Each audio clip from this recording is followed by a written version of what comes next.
I also sit on Health and Human Services and on transportation, and when you see you look at the budget, every 2 years we come and compete. You know, money for roads, money for Health and Human Services, money for education, and that's the reality that we have in our system of how we allocate funding. So looking at that, education is certainly a priority for our state. It's on our constitution. It's our constitutional mandate. You know, we come in here, a 1% formula increase or 2%. Every district comes to us and says we need this extra increase in the formula, and that's roughly about $200 million for every 1% you are asking for from a school district perspective. And every district has a difference of opinions on that. They also have different programs, and we hear about funding all these different programs for schools. So the way we do all this is very ad hoc and very every 2 years, every biennium. We don't necessarily assess what's working and what's not. We do to a certain extent.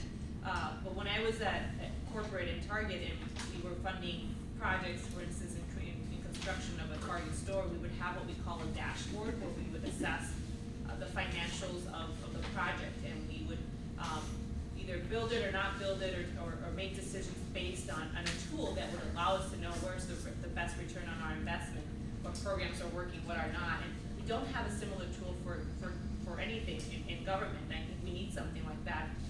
But we certainly need to evolve with the times, so we also know that we not only are lacking in transportation funding for schools, and we've lacked not just since 1990, we've been on a trend going down, but we need to find a way that we can really assess from a state standpoint where is the money needed and where can we reallocate money as we are able to assess where is the best results for our children, and we know we're lacking on that.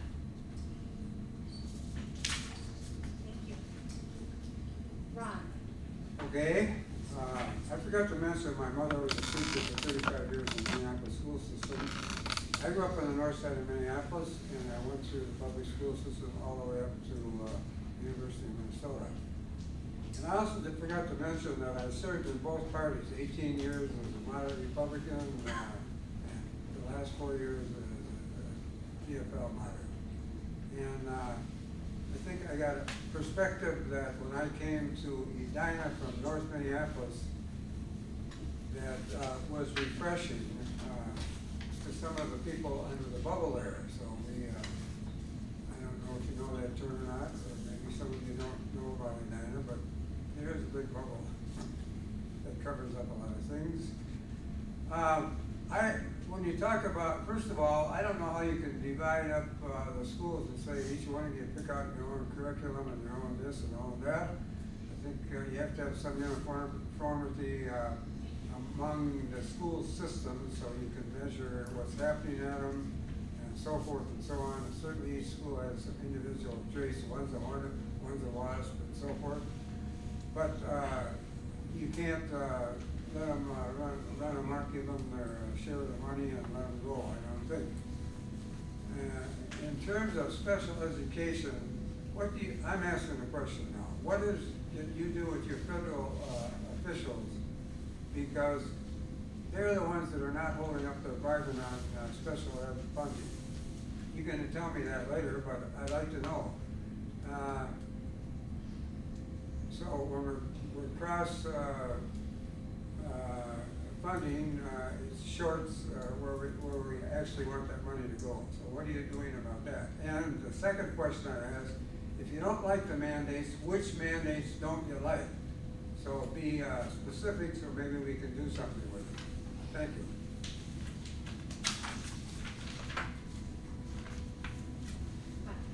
Okay, thank you. So I think most of you are aware that the largest portion of our state budget is education. K through 12, it approximates 41% of our overall budget, and you throw in higher education, another 7%. That's 48% of our state budget. At the same token, the question about adequately funding education, virtually every candidate supports. I think that's a no-brainer and a positive statement. We do, we support that education. But the next part of the question talked about unfunded mandates, and I will acknowledge that we have these unfunded mandates, and we need to bring them back up to date. If you look at where the school funding has gone, it's increased about 2.5% a year for the last decade. And in reality, the cost of inflation, or what we've actually budgeted as a legislature, has only been 1 to 1.5%. So that gap keeps increasing year by year. So first of all, no more unfunded mandates is the way I would say we have to do. That's unreasonable expectation upon our school districts. And secondly, I think we have to get the input from the school districts themselves as to what challenges they face. There are no two school districts alike. Hopkins has its challenges with its makeup, as well as Minnetonka or Edina or Bloomington. They're all unique. And so I think somebody said a one size fits all may be a way to head, but I'm not in agreement with that. I think each one has to be unique. The teachers, the administrators, and the other people involved have to come up with what they need, and the legislature has to meet these needs, because the whole future of our society is based on proper education and making sure as they go from grade to grade that when they graduate they are capable of meeting the needs of businesses and normal math, science, reading, writing. Thank you.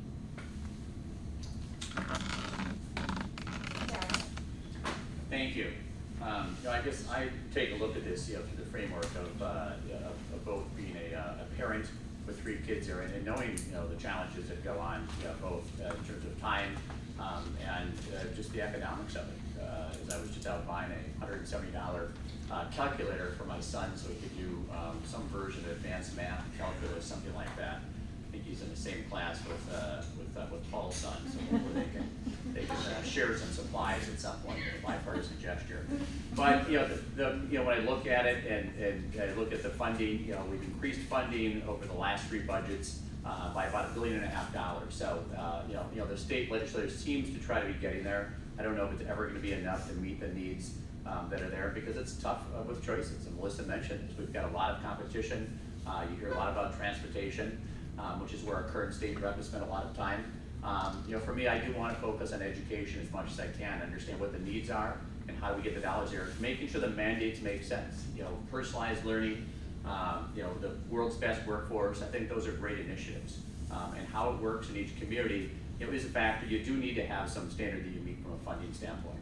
And I can just say that I'll work as hard as I can to make that happen, knowing that we've got a lot of competing interests. But I think aligning the needs and the mandates are going to be important, and then working on getting the funding. And it may require some things that are difficult and painful for people. But between health and human services and transportation and education, that's our budget. So it's a challenge. We do need to fund it. Thank you.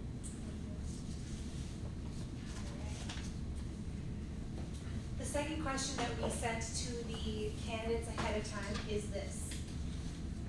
In the last decade, our general education per pupil increases have lagged inflation according to CPI. This lag has created a difference of approximately $350 or a 6% gap. $350? I think that's maybe 350 something. Maybe it's a bigger number. How would you ensure the legislature would correct this gap for schools to sustain their programs? We also sent a graph to the legislature. I think you all have these questions, yes, so you can see the graphs in front of you. So to repeat, general education per pupil increases have lagged inflation. This lag has created a difference of approximately $350 or a 6% gap.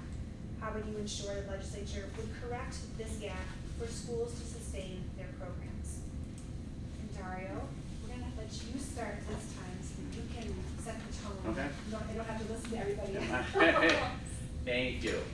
Well, I guess it's a similar, a different question in terms of how you're going to sort of meet that. I guess I go back and I sort of look at what other things we try to fund in the education area. I know that the governor has pushed and other people, the universal pre-K program. And that's about $350 million out there in itself too. And as much as I think pre-K is important, like a lot of things, it's what can we afford, how do we go about it. I'm a bigger fan of finding other ways to do that.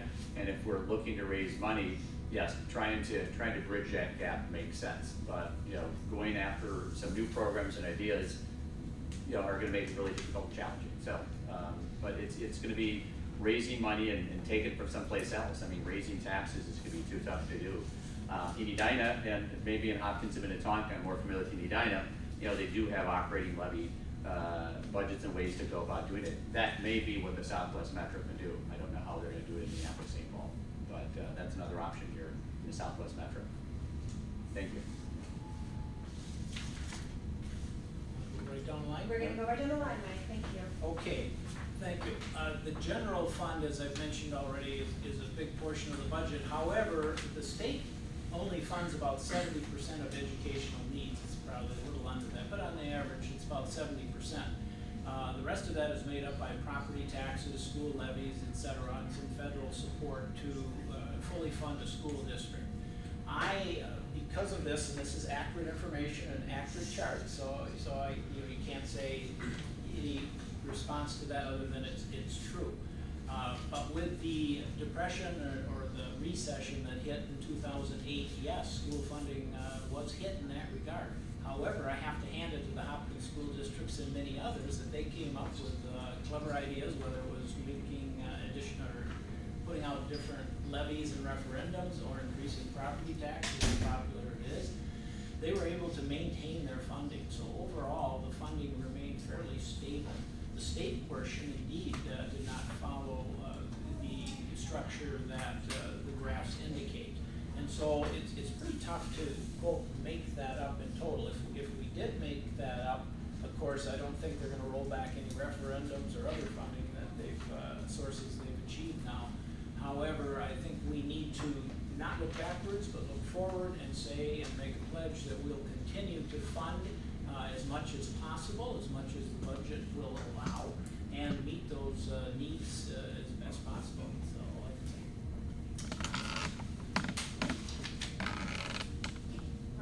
Ron? During the Flunky administration, there was a deficit that was borrowed from the schools. School funding was delayed.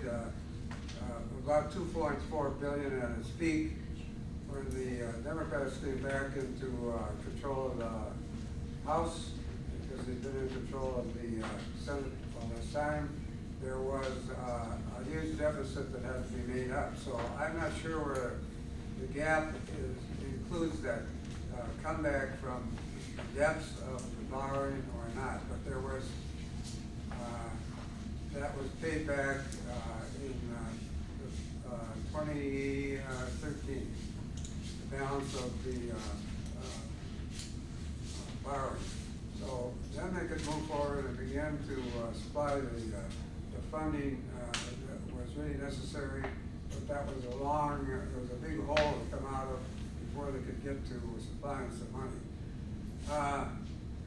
I would think that it's very important, as the famous guy from the Federal Reserve said, that we invest for every dollar invested in the pre-K young folks, I think we pay off $68 down the road. 60? 16. 16, that's good. I know it was a 6 in there. In any event, it's very important that we prepare people for, so they can read and write, which they don't know in a lot of cases, and we keep them out of the criminal justice system by getting them on the right track for education, because otherwise, in the longer term, it costs us enormous amounts of money. Once they get into that system, we lose them.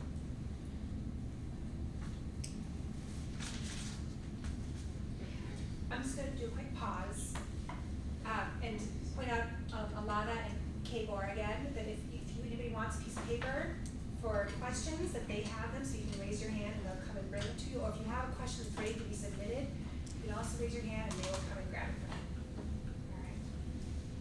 Melissa? Thank you.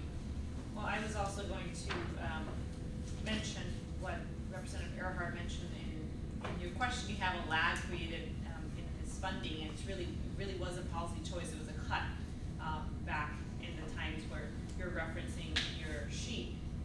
And this was the lag in the economy. We had the worst economic crisis in our lifetime, and there was decisions made to shift money in the state budget, and it was the budget was balanced. The state budget was balanced on the back of our kids, and that was a policy choice. In 2012, when I was elected, the policy choice was different. It was to pay back that shift, and to the tune of over $2 billion, and we did that. And first of all, we have to be a good state partner and not borrow money from education to balance our budget, and actually take a harder look at our budget and see where it is we have to make those choices. And as Representative Burghardt also mentioned, for every dollar we invest in early childhood education and certain programs that are actually effective, we get up to $60 return on taxpayer dollars. So we have to look for those opportunities. Certainly when we have economic times, and your question asking about the CPI, I am not a fan of tying anything to CPI, not even the minimum wage. I wrestled with that issue because I think we need flexibility to really tackle the environment, whether it's the economic environment, whether it's the needs of our state, and all the competing interests in all the different areas of our state budget. But certainly education is a priority, and it is for me, and it is for our state, and it's our values. It's what we value the most in our state, and why people come to our state and come to our district is because we have some of the best schools in the country. We still lag a little bit on the achievement gap, which has been alluded to as well, but we have the tools to fix that, and we have to be a better partner as a state to allow for the flexibility for school districts. And CPI to me is not a way to fund it, it's a way to prioritize education every year that we have a budget in our state. Did you turn the sound off, Cole? Yeah. Oh, I want the sound. You want I do, yeah. Thank you. It's the one thing I asked. Thanks. All right. Paul. You know, this is a very, very tough issue.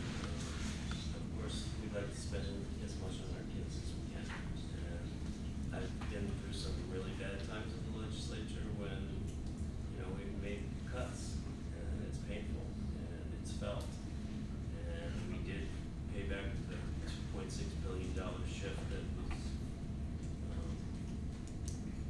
put into effect while I was not in the legislature. And that was not easy. It required a lot of priority. Trying to not being articulate tonight. But anyway, the basic goal is to get our schools into the best shape that we can and to close the achievement gap. And to me, that is a holistic approach. That is housing, that is food, that is clothing, that is a stable family environment. It's something, that's the only way we're going to close the achievement gap, is to make sure that we have a system where we're reaching out to the people that need help the most, and we make sure that they're not hungry, and they're safe, and that they have a place to go when they're not in school, and that's really the only way we're going to do it, in my opinion. And I agree with Representative Earhart and Senator Franzen that tying it to inflation could be difficult. You know, I actually was the one that offered the amendment on the minimum wage bill. It was going to be tied to inflation, and my amendment was it said, you know, it's going to be 2.5%, whichever is less, and that made sense at the time because, you know, we've seen in my lifetime 21% increases in CPI, so there's no way that we're going to be able to deal with that in a budgeting year. Max, take us home. Okay, very good. So I am a data geek, right? I work in data every day. Whenever we make a decision for a client, it's always data driven. What I'd like you guys to do is turn to the very last chart we have, right? So I just want to run through this real quick. What I find very peculiar is the time where actual real dollars stagnate is obviously 08 and 09, right? And that's where we obviously got hit pretty hard economically in this country. So up until that point, from 2004 to 2008, we had a real dollar investment per pupil increase of about $1,500. From From that point on, for the next 6 years, up until the present day, we had an increase of about 300 real dollars. Now, I'm gonna get a little meta on you guys, so to speak. I don't think that this is directly because of any kind of school decision that we made, but it is an indictment on the recovery that we're experiencing. So I think we anticipated after 08, 09, after we came out of the recession, that we would have a certain recovery that happened with it. Now, I tend to believe, especially in Minnesota, that recovery has been a little bit slower than we would have imagined. However, it seems to me that we are still budgeting out per pupil a similar amount of money that we had prior to the recession. So, in the meantime, as the economy continues to recover, especially in this state and around the country, we need to be very aware of the type of expense we're taking on within our public school system. It's going to be temporary, but I think we do need to control expenses according to inflation. And then as the economy recovers, get back to the normal per pupil spending that we experienced before 2008. Thank you. So we've concluded the prepared questions. Now we have a question from our co-sponsor of the event, the Special Education Advisory Committee.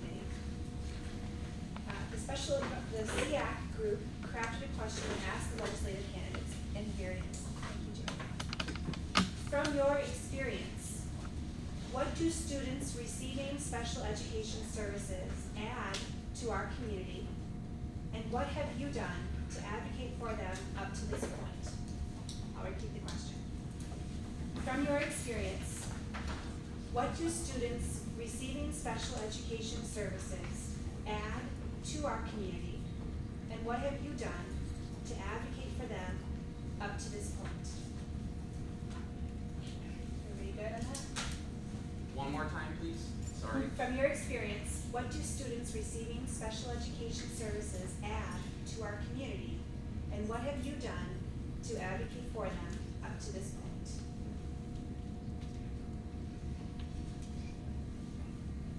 Melissa, we're gonna start with you, and gentlemen, we're gonna fan out, okay? So you don't know who I'm gonna call on next, okay, but Melissa, you're gonna kick us off. Great, thank you for the question.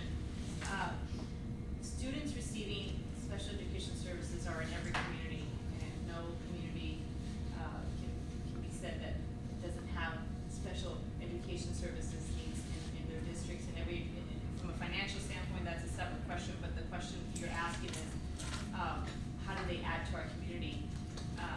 They add in many more ways that I can think of and elaborate. I actually work very closely, more than in the education world, in the health and human services side with communities in this particular area, and looking for the resources that we need to integrate students into our communities, whether, early on, whether it's in the schools and having the tools that they need to succeed, getting the administrative part out of the way for teachers to be actually spend more time with them, and make it easier, not harder, as a state partner to allow that.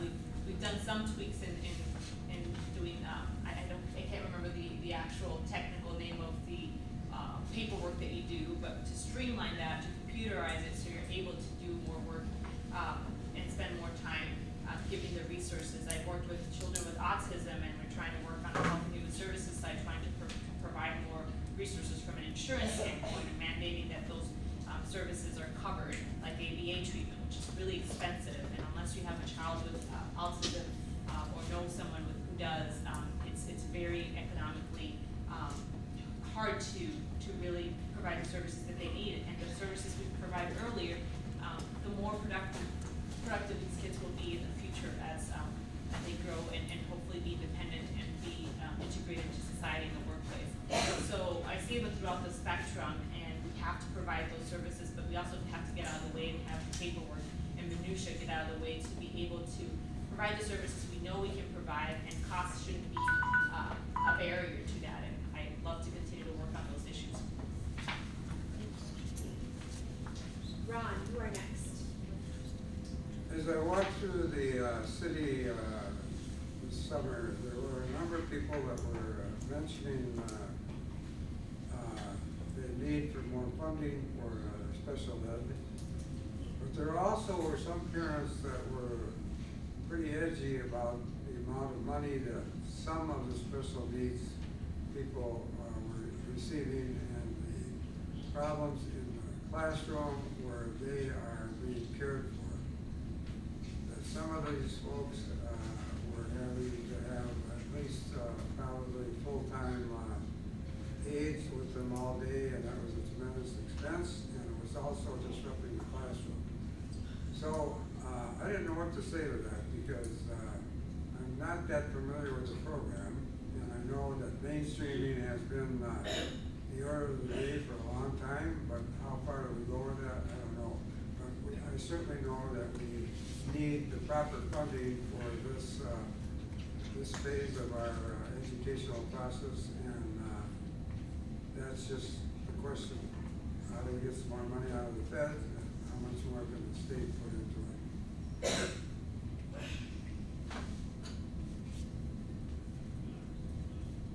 Good, Good. Mike? Okay, thank you.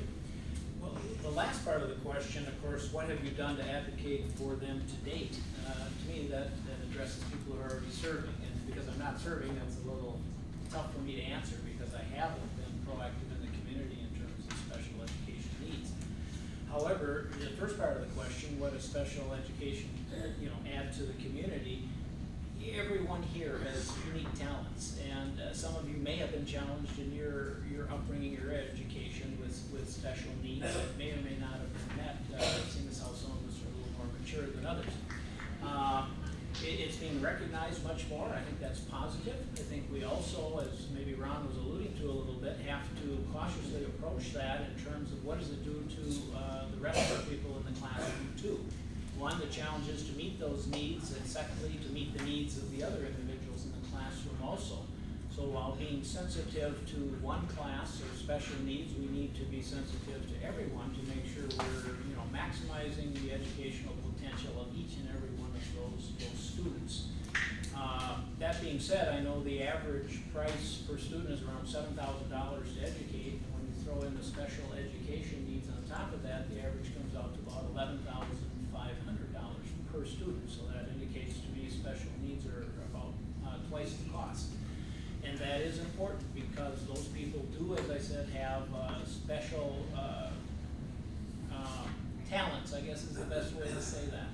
And those talents, if they're recognized and nurtured, I think can benefit society strongly. So continue to meet those needs as best as we can, while recognizing our overall goal of maximizing the educational experience for every student to be fully capable when they graduate.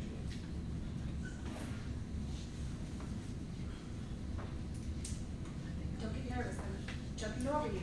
I'm not forgetting about you. Okay. But we're gonna go to Max next. A little Boolean rotation or something I'm like trying to that keep it going on interesting there. over here. Okay. Well, this is a subject that does hit home for me, being somebody who was diagnosed with ADD at it was right around 6 years old. So I was part of special education programs throughout my time in middle school and high school primarily. And I think that people who are part of these special education programs, and regardless if they're on the autism spectrum or they have a social disorder or what have you, they are complete equal. They deserve to be treated as a complete equal. And I think that, one, it is important that we continue to fund special education, and to the extent that funding helps, but having a more directed approach to how we deal with those types of students. One thing, what have you done for people who are in special education today? I don't think that's just referring to what you've done in the legislature. It's referring to what you've done in your community. One thing I can tell you is being a member of the Faith Covenant Church in Burnsville, I helped lead the youth program there. We had 3 severely autistic students in the youth program, and I tend to think that church is one of the safest places that a student should feel, right? I mean, school is very important, but church should also be a safe haven. And I felt like our curriculum as part of the youth program was not catering to the needs of those 3 students. So I helped reform that program with our youth pastor at the church. So that's what I can say. I feel like being in the arts my entire life, those types of students tend to have a gift in the arts as well, and we need to, again, treat them as our complete equal. there's an easy answer in the legislature, you know, to solve that problem. It starts so far, so much before that as a society. And that's a greater conversation that we need to have. But again, I guess my answer is, I don't have an easy answer for you. Thank you. Dario, you're next. Thank you. Having 3 kids in the public schools, we've had a good sampling of various programs and what has gone on at our school. For elementary, is Highlands Elementary. So besides having the distinction of serving the Jerry Garcia School in Edina, with a very progressive vibe to it. And it really, as it was a great school because it really had a Montessori type program there. And so you had a lot of inclusiveness, a lot of connectivity, a lot of compassion. And it was great for our kids. And probably I'll take our middle kid, who's also ADHD and was really early diagnosed there. But they were good at understanding those things. They mixed kids. The mainstreaming does have a little bit of a controversial take to it because you have to spend a lot of resources. You've got the paras that are in there, but I think it does teach the other kids compassion. And so there is a benefit that comes out of it. How that works for the children with special needs, I don't really know. But it seemed to be good for our kids. So that's that's the only way I can take that perspective right there. Second, in terms of what I've done to advocate, the 2 boards that I served on really worked on gifted programs, on technology programs, and people with economic disadvantages. So I don't know if anything went into the group of special needs. I surely advocated for that in referendum budgets, and I would continue to do that, making sure that we get the needs and programs funded. Thank you. Paul, you're taking us home. You can skip me if you like. No, I'm not, I told you I wasn't skipping you, I was just jumping over here. A lot of people have said a lot of great things just now, and I can only speak from my own experience. My 2 kids went to Cornelia Elementary, where they not only have 27 languages spoken at home as a first language, but they also mainstream kids with special needs. And it was not something, it was a gift to us. Every day that my kids saw these kids, they weren't strange, they weren't in a wheelchair, they were just Jerry or Jill or Mike or Harry. And that is a special gift, and my kids still to this day will go out of their way to help the kids that they went through middle school. If they see that they're having trouble, if there's anything they can be, it's definitely made them more tolerant. This taught us as a family to be more giving and forgiving, and to take people as we have differences, but we're all people, and we all should be treated with dignity. And I am so glad that we had the opportunity to go through that school and to still to this day engage with those kids who are just shining lights, and they have so much to offer. And my son is a junior, he went to the junior prom, which I wasn't too happy about. But no, it was. But they made sure that some of the kids with special needs got into their group and had the same experience that they had. And I think that's something that we as a society need to do. And we need to have compassion, and we need to find a way to help as much as we can. So that concludes the portion of the evening where we have the questions prepared. Now it's time for the members of the public to ask the questions. So I do have one question Jay has brought to me. Do you have a couple more, Paula?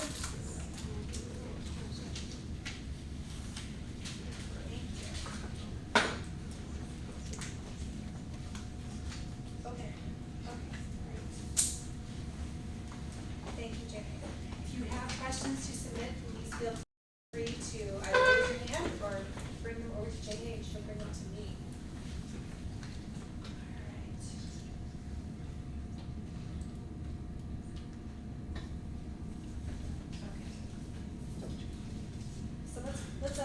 Set the stage, paint the scenario for you.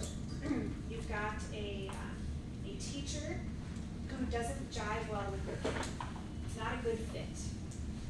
And the principal of the building says there's nothing that can be done because there's tenure law. What are your thoughts as to performance-based evaluations for educators as opposed to length of service, aka tenure? Should I it is. I kind of made it up as I was going, I don't know if I can repeat it word for word. Sure. What are your thoughts as to performance-based evaluations for educators as opposed to length of service, AKA the tenure law?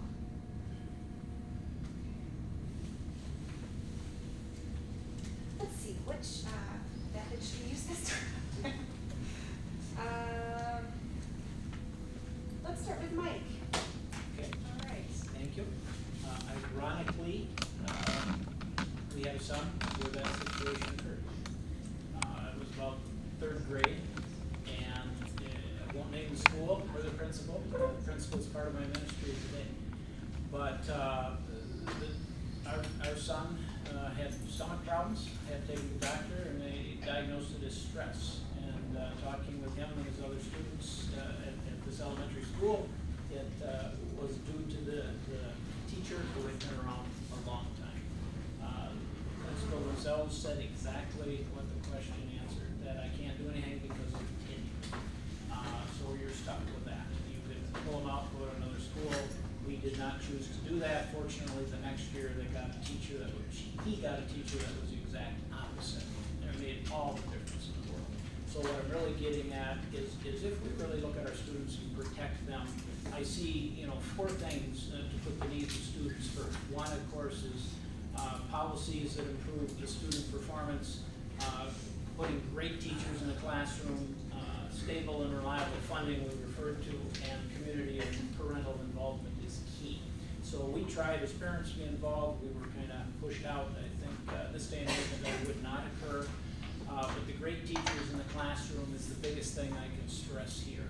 And that comes down to performance and evaluation by carefully looking at the capabilities of the teacher and not at all basing it on tenure. Tenure, to me, I'm sorry, it means nothing, and in a private business or even in government and or teaching, it should be based on how effective they are and we giving assistance to these teachers if they need encouragement, but not leaving them in harmful situations like that, which can, and I've experienced it, harm a child possibly for life. We were fortunate it did not do that. Melissa. Thank you.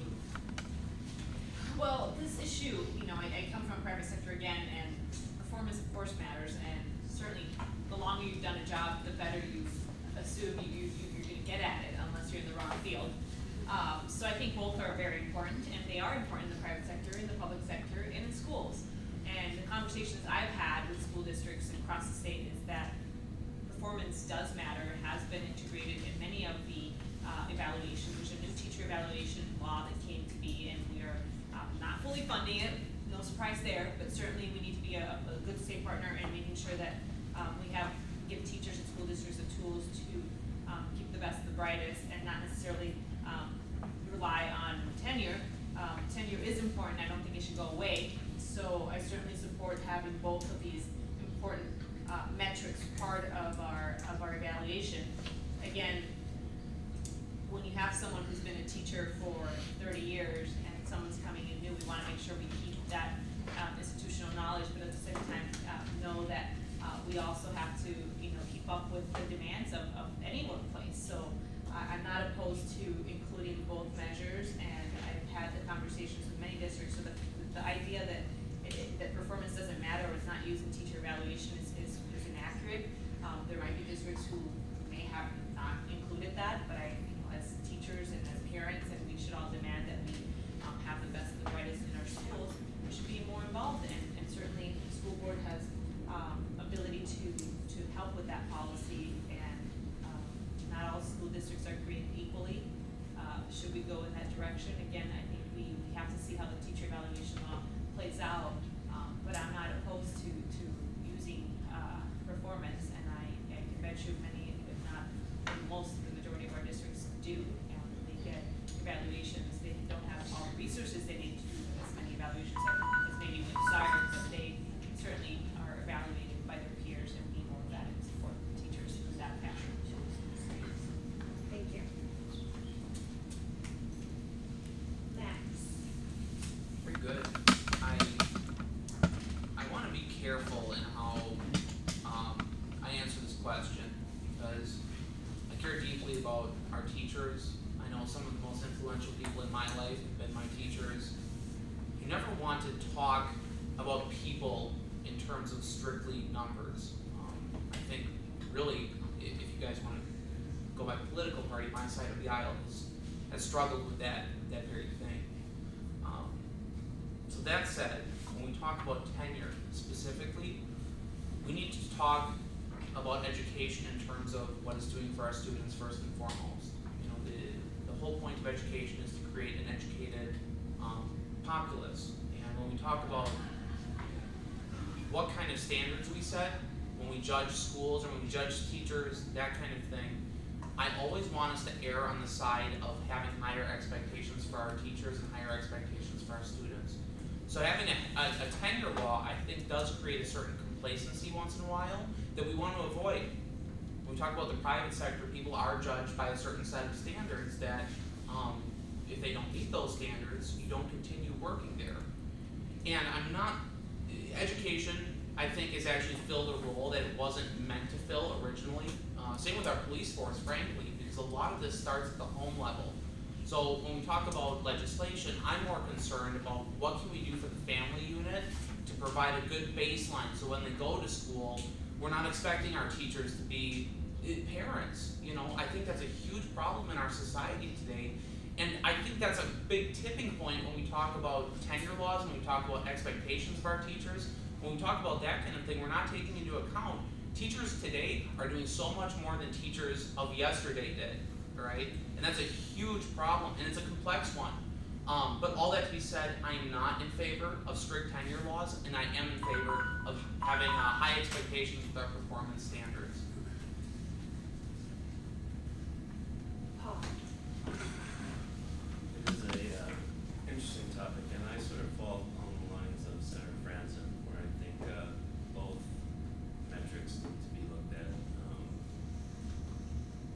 There's a huge amount of talent out there.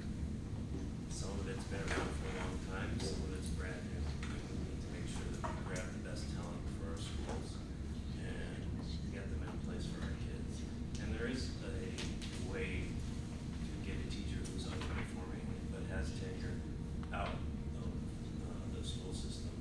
And I fully support that, and I've seen it happen, and it should happen. That being said, I also know that there's young teachers who want to learn from the experiences of the older teachers, tenured teachers, and I don't think the QCOM is something that has worked very well in our schools, and it incentivized our teachers to learn and be better stewards in their classroom. And I think Max is right too. I think we were asking teachers to do more today than we ever have before, and their day doesn't end at 3:30 or 3:40, and it certainly doesn't start at 8 o'clock or 7:30 or when they get to school. So I think we have to be cognizant of how our kids are doing and the type of education they're receiving, but we have to be careful that we have both qualified and vibrant teachers and atmosphere for our kids.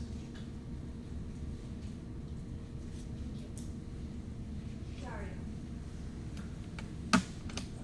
Well, I'm not sure if I can answer the hypothetical scenario, as much as, the point that it's sort of trying to make about tenure versus performance and the models you want to use. I think it's important that we invest in our teachers, and just like we do with our kids in the sort of all the ways, socially, emotionally, the challenges that teachers go through are immense, and it's so much more than it used to be. So, and when teachers are having a challenge, you do want to recognize that and find a way to help them get better. If they can, it's time to make a transition. So I'm in support of sort of the dual model, performance, support, and then moving people on. That's what you do.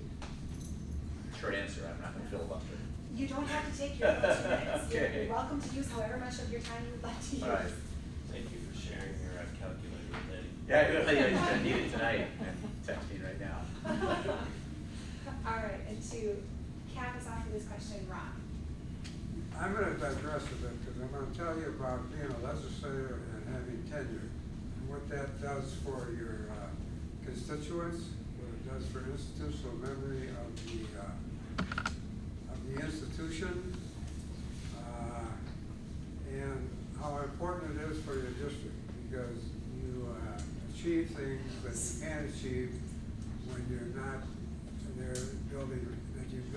relationship with. I can't think of how many things I've done for the district that would otherwise not be possible had I not built the relationships and the knowledge that, that I have.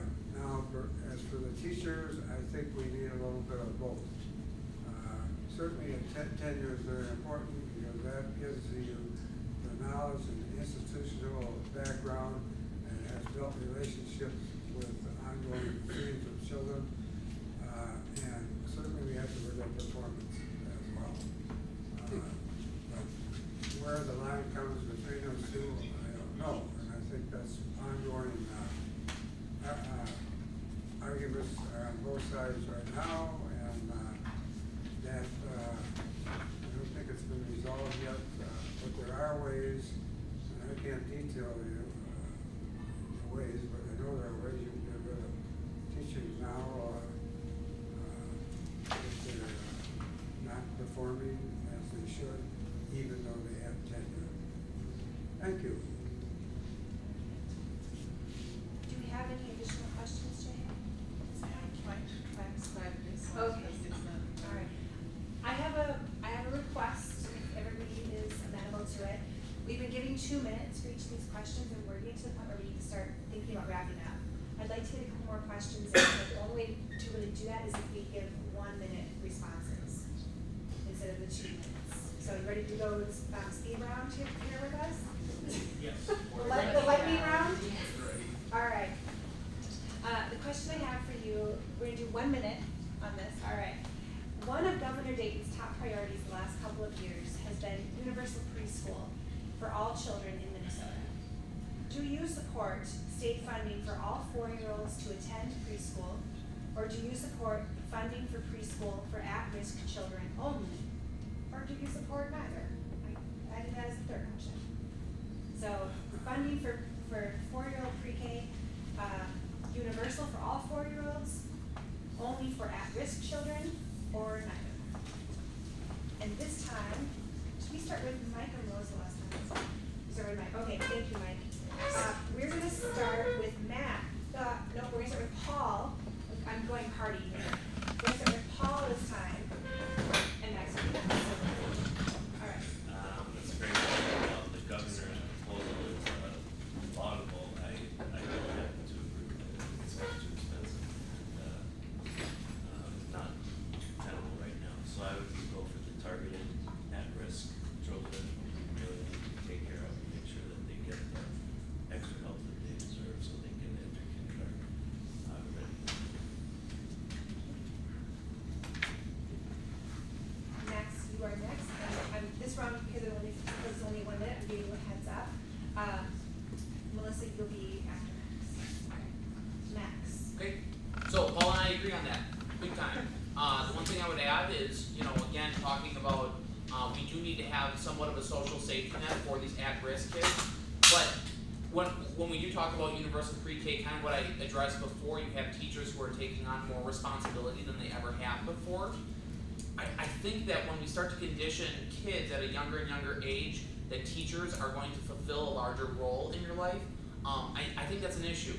So the one thing I would add is I completely agree with Paul on this topic. I do think it is too expensive.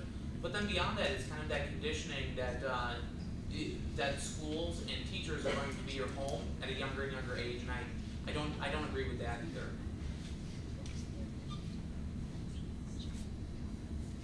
Mike, you're gonna be after Melissa.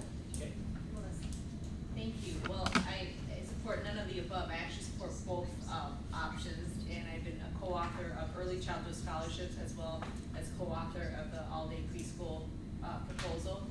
I am someone who thinks it's gonna take phases to get to what we need into in terms of early childhood education. I don't think all-day preschool for 4-year-olds and universal preschool is gonna happen overnight, but I do support early childhood funding, so I wanna have that discussion about these important bills, and I certainly I'm advocating for a targeted approach, and it's gonna be a mixed delivery system. It's gonna be, some of it's gonna be given by public school systems, some of it is gonna be by our highly effective child care providers in our state that are doing more and more as well in this area. So it's a targeted phased approach, and certainly not gonna be opposed to some proposal that's trying to make some headway into early childhood education funding, and we've made a huge progress in the last 4 years, and I'm very proud of that. Mike, you're up next, and Okay. after Mike will be Ron. So Mike. Okay, thank you. I definitely feel we should continue with the targeted scholarships as they are today. They've been proven very effective. One of the leaders in this field that I highly respect is Art Brolnick, who, was formerly with the Federal Minnesota Reserve Board, and now is the policy fellow at the Humphrey School of Public Affairs. He has reiterated as recently as last year, that he does not back the universal, pre-K for all 4-year-olds, and I agree with him. And he says it's not cost effective. There's a much better way of doing this. My concern is, I've heard, somebody said $350 million. I've heard up to $1 billion when you add in infrastructure and stuff. And one, we'd have to fund that, and we're already stretched on budgets. And two, my concern would be that that money would take away from already money that we don't have. And so I'm very concerned in that regard. But the targeted scholarship is effective, and I think we should continue with that and expand that. Daria, you're after Ron. Ron. I talked to Roland about 2 weeks ago about this, and I know that he is opposed to, he wants the targeting. I think the problem with targeting, and we started down that road, but there are so many, I think I read 31,000 folks could be eligible for it, but we're nowhere near satisfying that size of spectrum of people, of kids. And the pushback that I've heard from a lot of school administrators and so forth, that they don't have the capacity to handle universal. They would need more space, more teachers, and so forth. So I think that's a consideration. But we're going in the right direction, and maybe we can keep adding on every year to those that qualify.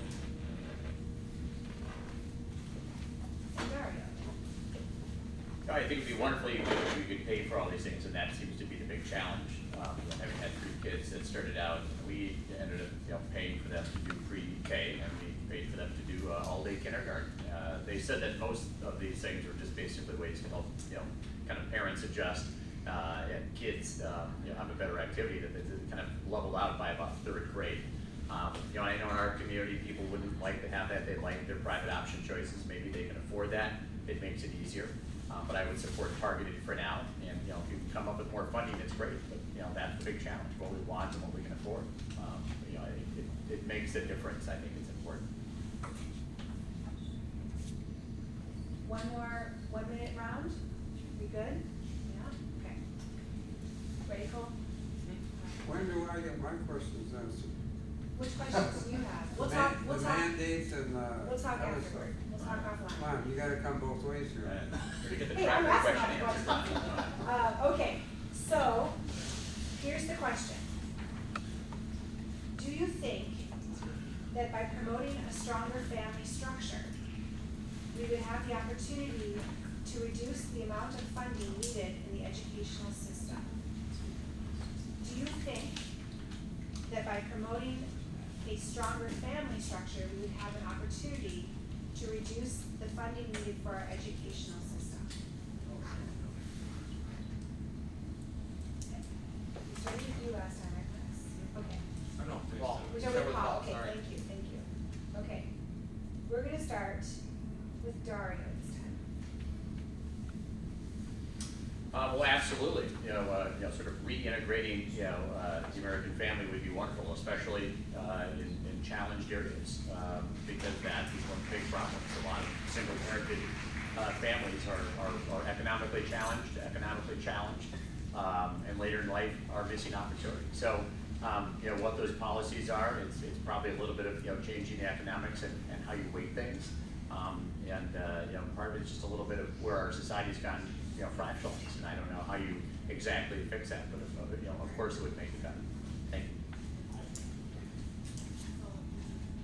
Ron. If you want something to cost money, think that, you are opening a huge can of worms on whatever this person is trying to get at. Or as far as funding goes. I don't think even, nobody's even in their own mind created systems that, do what that person is trying to get at. Think about what you're asking.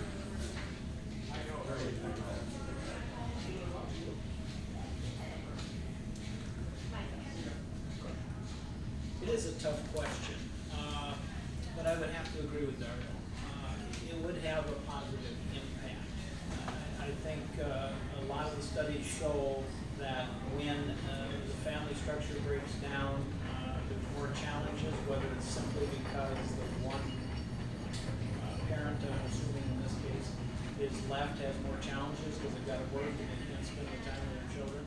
I think the greatest success is when a family structure is together to support education, and you have better results when they can devote that time to their child and be involved in the classroom and with the teachers. I think the teachers would have an easier time if they could count on the parents and a strong family structure. And so, yes, I think it would have an impact on it. Actually reduce funding, I think it would prevent from having to raise a lot more money, because I don't think any of our school districts want to reduce their funding. Melissa?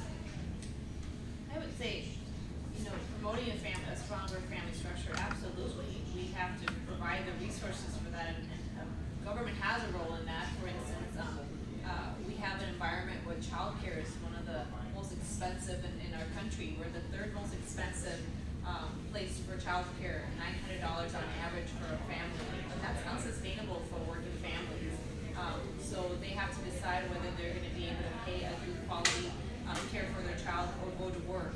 Or do they even have a job? Can we provide the services they need as a state to make sure they're taking care of their health, to be able to be a productive citizen and be able to go to work? And that includes the social services that the government provides. So there's certainly, we have to look at the issue more holistically, not just this is the education budget, we never have enough money, but there's so many other aspects of our state government that can help build a stronger family structure, including helping the environment for creating jobs, helping the environment for having healthier families, and health and human service and mental health and other areas.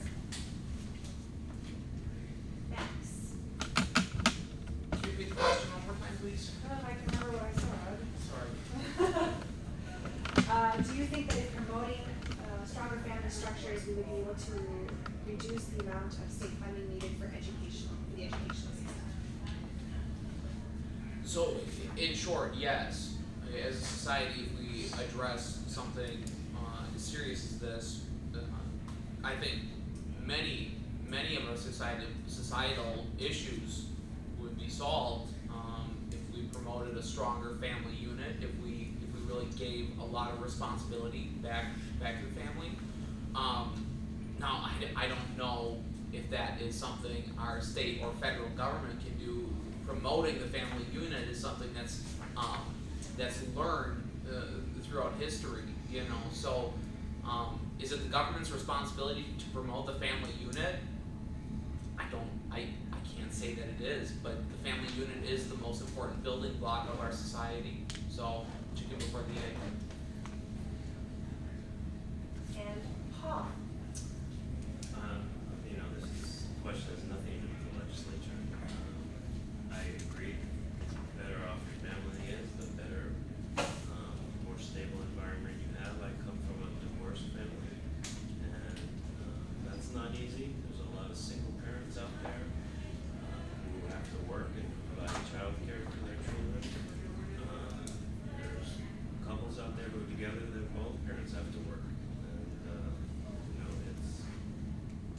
it's something that, would I like to see families stay together and have the things they need to do to their kids? Absolutely. Is that the reality out there? No, it's not. And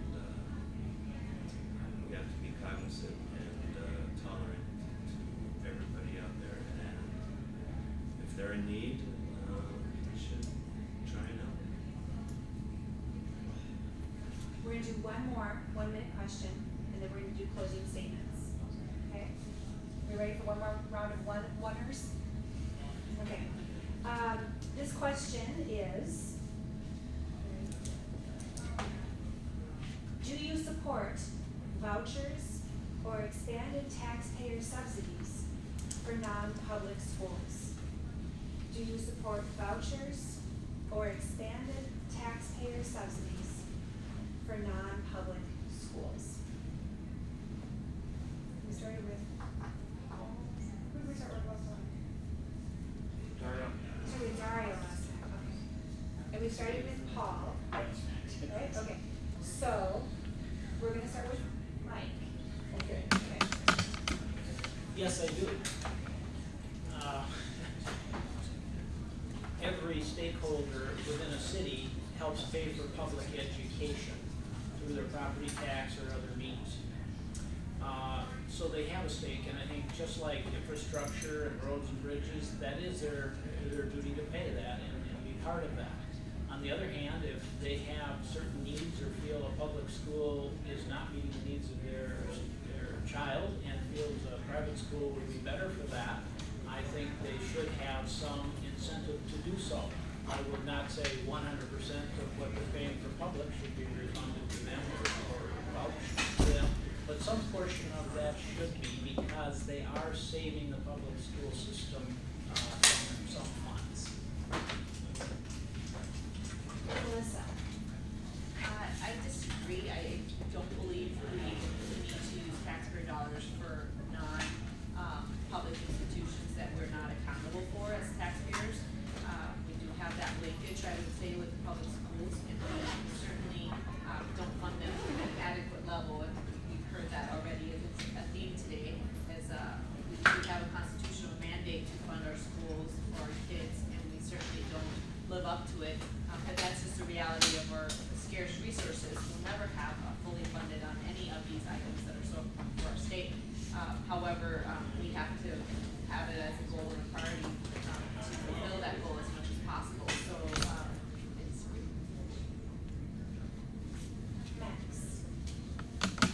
So I think our world is changing pretty rapidly in terms of technology and just the way that society is kind of heading. And I think that our education system does need to meet the needs of a changing world. So I am in favor of an expanded voucher program because I believe that kids learn differently. I believe that voucher programs, scholarship programs, create different opportunities to cater to the needs of different types of kids.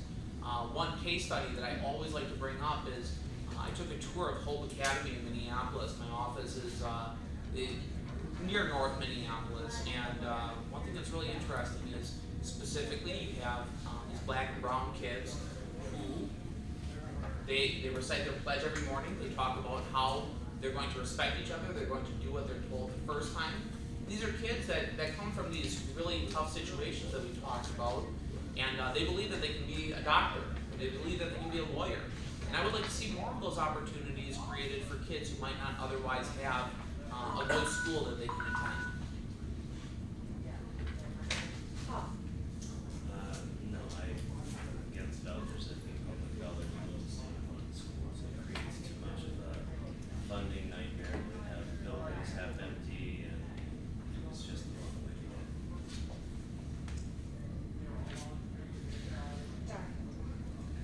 I would say I support it in principle, the practicality of it, and seeing how that would work, and gutting schools that are only, maybe that are serving their needs, but not all the choices that people want. I think would be difficult. So I would like to see some sort of tax credits for people that are feeling that they need to make a choice. So looking for a hybrid solution.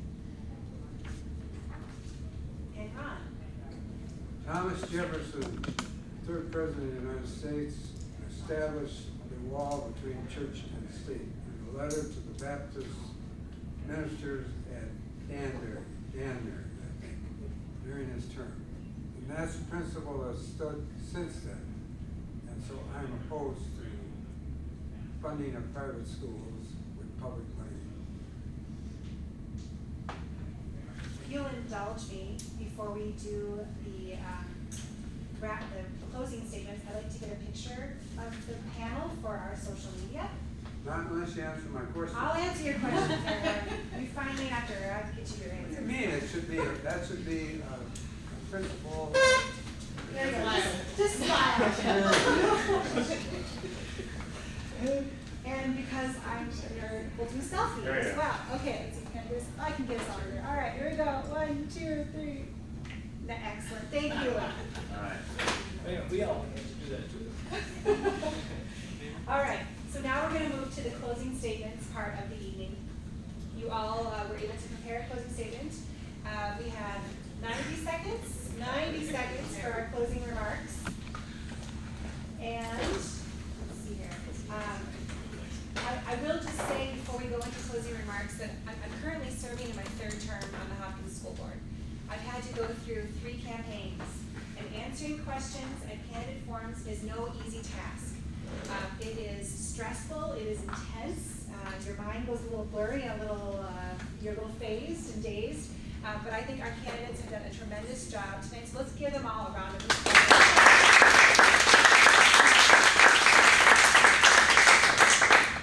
So we're going to move into closing remarks. We're ready with our time. Thank you all. Dario, why don't you kick us off? 90 seconds, closing remark. Excellent. Well, I'm not sure how many is actually prepared actual closing remarks. So I spoke I'm too looking soon. over at a couple of my friends and neighbors down there too. So, well, I want to thank everyone here for coming to participate. This is a very important subject. Again, both as a parent and someone who's looking to be a state legislator, it's a very serious topic for myself and I think all of us that are here. I'm looking to use my 35 years of business and civic involvement and my involvement in education to help make our state better. I'm fortunate to have our kids in a great community, in Edina, and people that are at Hopkins and Minnetonka, and we need to use those experiences to help make the rest of our state better. I'm really a champion of making sure that we have great economic outcomes, the achievement gap, and making sure the achievement gap, not just between poor and rich and people of challenges, that the achievement gap of our state against people around the world, that we need to be constantly investing in education for better opportunity. And that's to make economics an economic opportunity much more of a success. So I want to make sure that we hope an opportunity for our kids, for our family, and for our community. And if people want to have me at the state legislature, I will use my energy, my connections, my passion to continue to make education a priority and to make our state great. Thank you. Mike. Oh, are we gonna? I am. I'm just going to go down the line. Got it. I've confused myself too much already. One of the things we glossed over a little bit is special education, laws and funding, which were driven by the federal government way back in 1975. At that time, the federal government promised about 40% funding for special education needs. That is currently down to about 10%. And the school districts have been challenged to come up with that because the federal government in turn did not say, well, you don't have to do these special education needs anymore. So we need to encourage our federal legislatures to come up with more funding for the school districts and get back on their promises too, not just the state in that regard. And then Minnesota has mandated several things above the federal level too, which costs us money. So I think we need to be very cautious there and either stick to the federal levels and not add burdens on top of our school districts. I heard the comment that we need to not separate public dollars from private dollars or something. And that mentality bothers me a bit because I'm of the impression that all public dollars come from us, the taxpayers. And so we represent the people here and must spend those public dollars or the taxpayers' dollars as effectively as possible. So in that regard, summarizing my attitude towards education is we need to involve the stakeholders as much as possible. The teachers, the parents, the business leaders, and definitely the school boards, and make it as effective as possible from their standpoint. Ron. We started this thing kind of on the lower scales, pre-K. And I think that's extremely important that we advance that cause to get people ready for the next level of K through 12. And what we have to do about funding for K through 12 is, yes, get it back to where it should be, and then continue to advance the dollars going to K-12 as inflationary necessity. And nobody mentioned the fact that we're letting people go to college and end up with 30,000 is the average at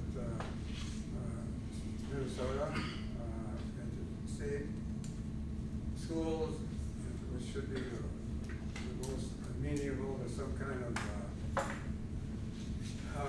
education for those that want to do post-secondary. And we've got to find a way, and we're working on that, of funding those who are, we just increased grants for K-12, which I voted for in the last session by a fair amount. And that's an absolute necessity because kids getting out of school, or young people getting out of school with $30+ thousand dollars are not going to be good for society. They can't buy a house, get married, have kids, and go on with society. Thank you, Ron. Melissa? Thank you for having this forum, and I want to thank you for being on the school board because serving in this capacity is hugely important. I wouldn't be here in my situation and being a representative of your voices had it not been for the education that I received growing up and the sacrifices my parents made to give me the best education possible. So it's a very personal issue to me, and it's a very complex issue now that I'm in the weeds, learning more from all of you, from school boards, from school districts that we represent, trying to make the best decisions we can at the state level to continue to support a robust and comprehensive and effective system for our state where we are all able to succeed. As a new mother, in 2012 when I ran, I wasn't, and it was still near and dear to my heart, especially early childhood education. So I will be living this, and it certainly has a different perspective, but I'm more personally attached to the issues from childcare all the way through higher ed. And those are important decisions that we need to make for our state, not only for our children, but the next generation. And we certainly need to prioritize education every single budget year, which we're coming up on a budget year. I just want to thank everybody for giving me not only the education on these subjects, a lot of you are the experts, not us as legislators who tackle many issues, but to carry your voice and to be able to be trusted to make the best decisions for our state and for our community, for our districts. And so thank you for being here tonight. Thank you. Tom? First of all, thank you for having us. This is always a great event. I feel like huge loss having Representative Seltzer not be here this round. She had a bill, House File 2333 last session that addressed a lot of what's we've been talking about tonight. And you know, we all agree that education is one of the most important things from early childhood through college. And I had a talk with my son the other day. I'm of the opinion that not everybody has to go to college, that there's a lot of good paying jobs out there in manufacturing areas and Bloomington schools, and I don't know, obviously maybe doing it too, having private-public partnerships. I know they're doing it at Northern Community College, and so I think we have to look at options for kids. Some go to 4 years into institutions, and others don't, and still come out ahead. Thank you. Max? Take us home. Sounds good. So I just really want to address the students in the room quick. Thank you guys so much for participating in this. This is pretty cool. You guys are all part of AP US? Oh man, God bless you guys. Cause I'll tell you what, I took that for 2 weeks and then decided it wasn't for me. So, which I'm sure you guys are discovering. They're at about 3 weeks right now. Yeah, okay. It's not too late. No, I'm kidding. It's great that you guys are doing this. And then again for the students too, and one thing that I really want to emphasize, one agenda item that I have when I hopefully get elected in November is we feel the loss of manufacturing. We feel the loss of these jobs that we once had but don't have anymore. One place that I think we're lagging a little bit in education specifically is our code literacy. And what I mean by that is we have a lot of opportunities in technology development that our students are not being adequately prepared for, to be quite honest. We're losing a lot of opportunities to India right now. So for you students, I'm gonna give you 2 words. K-Board, you listening? Because I'm talking to you right now, right? 2 words, Python and Ruby on Rails, right? You learn those 2 languages, and I'm just saying, you guys might have a lot of ambitions in life. You can make $90,000 right out of high school, right? As long as you have the skill set and can prove that you know that subject, it's a pretty sweet skill set to have. And I wish, and I hope that we can have an educational opportunity to better prepare our kids for that. Alright, great. Well, let's thank the candidates again.